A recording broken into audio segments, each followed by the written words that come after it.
ஆமாங்க.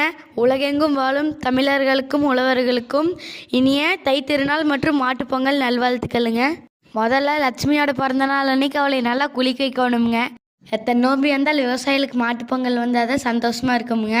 நம்ம மாடெல்லாம் கழுவிட்டு வரக்குள்ளேயும் அம்மா பொங்கலெல்லாம் வச்சு முடிச்சிட்டாப்லிங்க. பொங்கலும் அருமையாக விழுந்துருச்சுங்க. சரி, இப்போ இவனி தெப்ப குளத்தை கட்டலான்னு கட்டிட்டு இருக்கிறோமுங்க. தெப்ப குளத்தை கட்டின கையோட வீலுக்கெல்லாம் போட்டுட்டுலாமுங்க. நம்ம வீடியோ பார்க்குற எல்லாத்துக்குமே தெரியுமுங்க.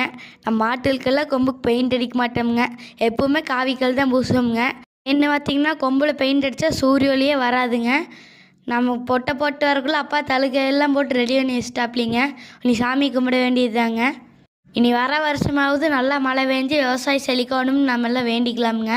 இந்த தெப்ப குளத்துக்கு பக்கத்தில் இருக்கிற குச்சி எதுக்குன்னு பார்த்தீங்கன்னா, பெரம்பு மாதிரி இருக்க குச்சி வந்து ஆடு மாடு மேய்க்கிறதுக்குங்க.